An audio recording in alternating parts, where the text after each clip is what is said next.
The Observer from Earth. The Combined Forces Academy Lecture Hall was constructed to inspire absolute, soul-crushing dread. Carved deep into the obsidian bedrock of the Vornic hegemony's capital moon, the amphitheater featured curved walls of light-absorbing black stone, tiered seating that dropped into an abyss of simulated tactical holoscreens, and acoustics designed to make every boot heel echo like a death knell. It was where the brightest military minds of 40-star systems gathered to study psychological collapse, orbital attrition, and the harrowing reality of total galactic warfare. Today's lecture was Module 9, Sensory Overload and Cognitive Degradation in High-Stress Zones. At the center of the amphitheater stood High Instructor Vok, a towering reptilian strategist whose scales rippled with defensive patterns of pale blue and silver. Behind him, a massive panoramic holoscreen flickered with high-definition footage of actual frontline combat. Screeching plasma artillery, buckling starship hulls venting screaming crew members into the vacuum, and jagged, multi-limbed horrors tearing through defensive bunkers. It was designed to test the nervous systems of junior officers, inducing controlled panic to build psychological resilience. Most cadets sat rigid, their primary breathing vents pulsing with anxiety, their claws gripping the armrests until the metal groaned. Except for seat row 4, chair 12. Occupying that seat was Master Sergeant Jack Miller. He was the first human observer ever admitted to the Academy under the Joint Interstellar Cultural Exchange Program. Jack was not wearing the immaculate, pressurized dress uniform of the hegemony. He wore a faded, olive-drab canvas jacket with frayed cuffs. He sat slouched low, one ankle crossed lazily over his opposite knee, a yellow paperback booklet balanced on his thigh. With a small, plastic-barreled ink pen, he was methodically filling in a grid of tiny white squares. High Instructor Vok paused his lecture, his vertical slit pupils narrowing as he stared down at the human. Vok's voice dropped into a low, rumbling bass that vibrated through the floorboards. "Observer Miller," Vok hissed, the name tasting like dry ash in his mouth.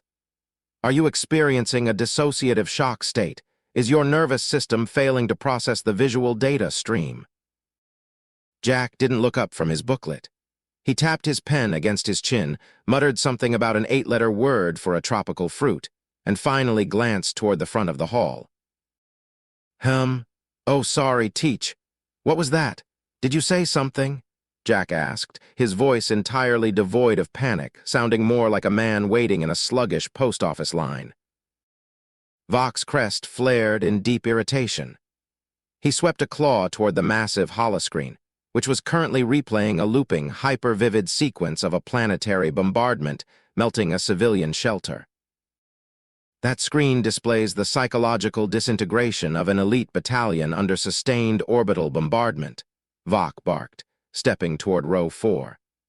"Cadets half your rank are currently experiencing elevated heart rates and cortisol spikes, yet you sit there, playing with a children's paper puzzle." "Oh, this." Jack held up the dog-eared paperback. "It's a Sunday crossword, medium difficulty. Though honestly, whoever wrote the clue for interstellar navigation aid had a stroke, because it definitely isn't 6 letters. Before Vok could demand an explanation for this baffling display of insolence, Jack reached down to the floor and picked up a cylindrical, dented metal container. It looked like an antique piece of industrial scrap metal, scratched and worn down to the bare steel. He unscrewed the cap. The moment the lid came off, a plume of dense, dark steam billowed into the air. Within 3 seconds, a sharp, chemical, aggressively bitter aroma swept across the amphitheater. It smelled like burning tires, roasted chicory, and industrial solvent. Cadets in the surrounding rows instantly gagged, coughing and hacking as they covered their olfactory receptors with their primary limbs. A junior officer, too, seats down slumped sideways, his eyes watering profusely. "By the ancestors," Vok coughed, stepping back and waving a hand frantically to clear the air. "What is that chemical weapon? Are you venting biotoxins into a sealed academic facility? Relax, it's just coffee, Jack said casually. He took a long, unapologetic swig from the steaming metal container, grimaced with profound satisfaction, and wiped his mouth with the back of his hand. Standard dark roast, extra chicory. My grandma used to brew it on a kerosene stove back in Sector 4. Good for the joints. Vok stared at the human, his reptilian brain desperately trying to compute the variables. The toxic cloud alone should have triggered a full allergic collapse in any carbon-based life form, let alone someone willingly ingesting it. Sector 4, Vok muttered, recalling the preliminary briefing notes on human origins. Your dossier lists your homeworld as Earth. Designation, Class 12 Deathworld. Yeah, that sounds about right, Jack said, returning his attention to his crossword puzzle and scratching down pineapple. High gravity, tectonic instability, apex predators that hunt in packs, and a climate that tries to freeze, boil, or drown you on a bi-weekly basis. Great camping, though. And the combat footage? Vok demanded, his voice rising in disbelief. How can you sit there completely unbothered by systemic slaughter while drinking what appears to be liquid battery acid? Jack paused his pen. He looked back up at the high instructor, his expression shifting from casual boredom to a mild, patient weariness. Look, teach, Jack said softly, taking another sip of the toxic brew. Back home, we don't stress over a little orbital fire. When you grow up dodging localized meteor strikes, while your local supermarket is being ransacked by 10-foot-tall megafauna, watching a holoscreen of some spaceships blowing up just kind of feels like watching the evening news. Jack tapped the corner of his crossword booklet against his knee, offering a faint, tired smirk. Catastrophe is just another Tuesday, Chief. Now, do you happen to know a 4-letter word for a space dog? Starts with B. High Instructor Vok stared down at the human, his jaw working silently as his reptilian brain desperately attempted to find a regulation, a protocol, or even a logical framework to handle an organism that treated planetary devastation like background noise. Before the instructor could muster a response, the main amphitheater console chimed, a sharp, high-priority klaxon that cut through the cavernous hall. The panoramic holoscreen flickered. The combat footage vanished, replaced by the glowing, blood-red seal of the Academy's Supreme Commandant. An artificial voice echoed through the acoustic chambers. Emergency directive. All non-essential classes suspended. Live fire containment breach in Sector 4 subvaults. Repeat, live fire containment breach. The amphitheater erupted into instant, chaotic pandemonium. Cadets bolted upright, their primary training instincts kicking in as red warning beacons flooded the room with strobe-like flashes. Screams of alarm bounced off the obsidian walls. Several junior officers scrambled frantically over their armrests, fumbling with their sidearms and tactical gear as they sought the emergency exits. Within seconds, the lecture hall was a stampede of panic. Except for row 4, chair 12. Master Sergeant Jack Miller didn't flinch. He didn't drop his pen. He didn't even spill a single drop of his aggressive, battery acid coffee. Instead, Jack let out a long, slow sigh, picked up his thermos, and screwed the cap back on with a metallic clack. He slowly closed his crossword puzzle, folded it neatly in half, and slid it into the breast pocket of his frayed olive-drab jacket. High Instructor Vok, his scales bristling and his defensive color change rippling into a frantic pale white, grabbed the edge of Jack's desk. Observer Miller, Vok yelled over the wailing klaxons. Did you not hear the directive? A Class 4 apex predator specimen has breached its containment cell 3 levels below us. It is tearing through the structural bulkheads right now. Jack stood up slowly, stretching his back with an audible pop that made Vok wince. He adjusted his collar, looked down at the panicking cadets trampling each other at the exit doors, and then looked back at the instructor. Yeah, I heard, Jack said calmly, rolling his shoulders. Is it one of those multi-limbed things with the acid drool and the exoskeleton? It is a Xylosian bloodstalker, Vok shrieked, his composure completely shattered. It can rip through reinforced titanium plating in under 4 minutes. We need to evacuate to the deep space bunkers immediately. Jack reached into his jacket pocket, pulled out a heavy, steel-cased utility knife with a worn wooden handle, and flipped it open with a satisfying shing. "Relax, teach," Jack muttered, stepping out into the aisle and walking past the terrified instructor with the leisurely pace of a man heading out to check his mailbox. Back on Earth, we had an invasive species of giant raccoons that could pick the locks on our reinforced storm shelters and steal our generators. Jack paused at the edge of the descending stairs, offering Vok a warm, reassuring grin. Compared to a Wisconsin raccoon hopped up on fermented berries, a space lizard with a bad attitude is honestly just a light workout before lunch. "Keep my seat warm. I'll be right back." Before Vok could utter a single word of protest, the human turned on his heel and strolled casually down toward the sublevel access tunnel, whistling an old, cheerful marching tune into the echoing corridors of doom. The sublevel access corridor of the Combined Forces Academy was normally a masterpiece of clinical architecture. Sterile, white-tiled bulkheads, humming atmospheric scrubbers, and recessed blue lighting designed to keep military minds alert yet calm. Right now, it looked like a meat grinder operated by a blender. Sparks showered from severed electrical conduits overhead, sputtering and popping in the damp air. Deep, gouged parallel trenches scored the reinforced durasteel walls on either side, exposing glowing pink fiber optics and weeping hydraulic lines. And echoing down the corridor, coming closer with every heavy, multi-clawed thud, was a wet, clicking hiss that sounded like a furnace door opening directly into hell. Thud, thud, hiss. Around the corner lumbered the Xylosian bloodstalker. It stood nearly 8 feet tall, an armored nightmare of chitinous plates, rippling musculature, and 3 primary rows of dripping, serrated mandibles. Its dark crimson eyes scanned the dim hallway, locking instantly onto the lone figure standing casually in the middle of the corridor.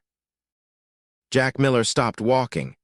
He popped his neck to the left, then to the right, and took a slow, deep breath through his nose. The bloodstalker let out a piercing, ultrasonic shriek that rattled the remaining light fixtures, vibrating the very air in the corridor.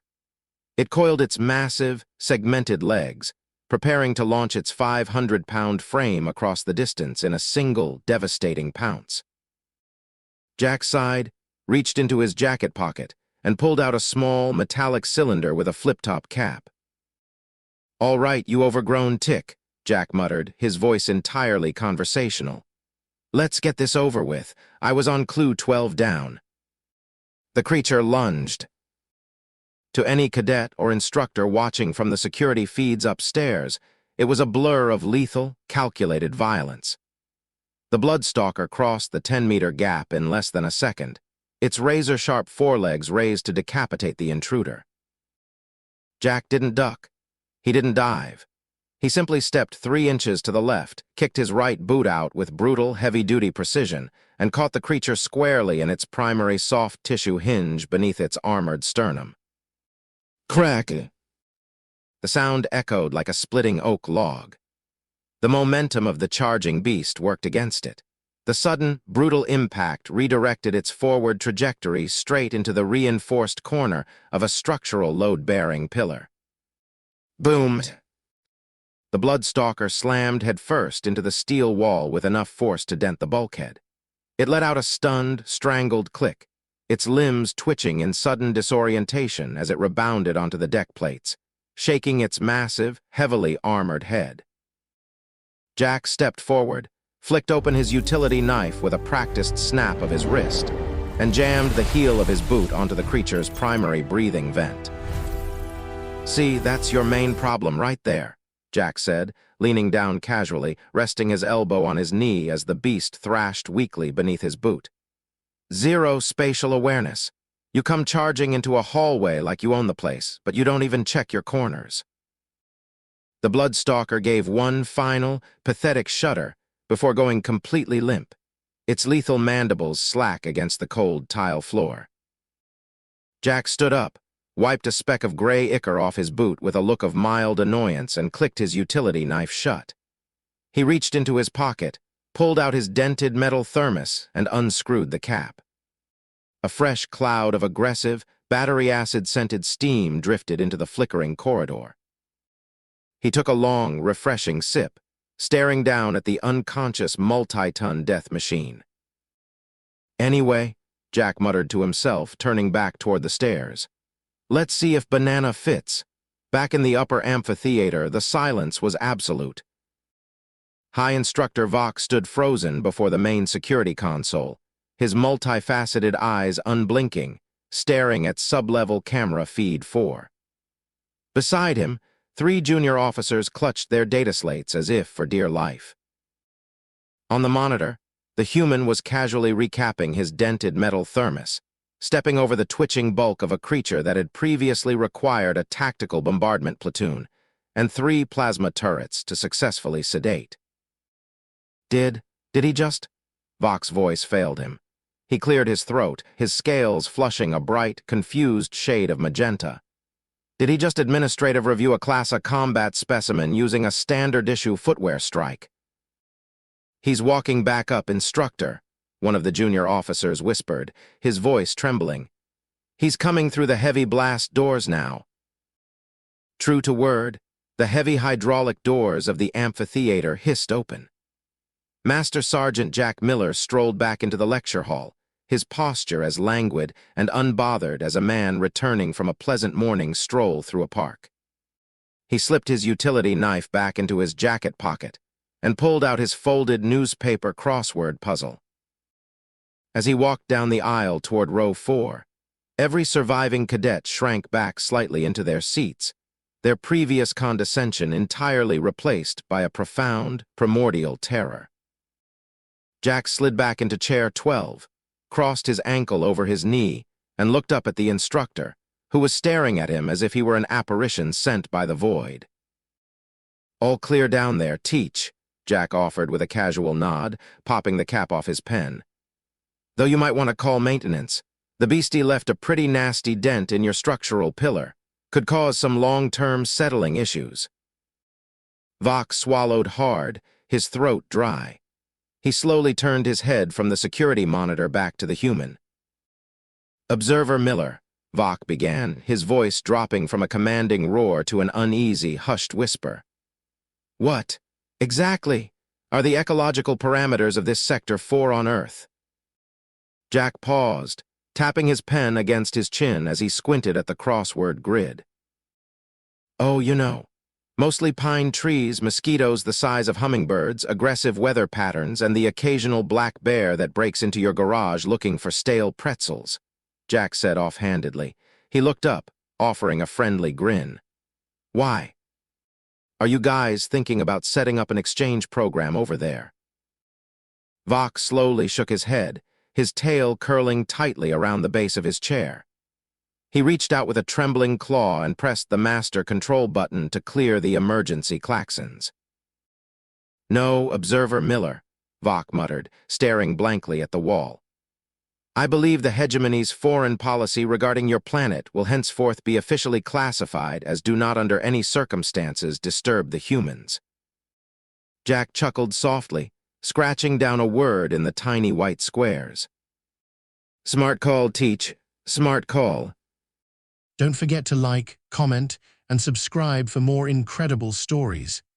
Hit the bell icon to stay updated on our latest uploads.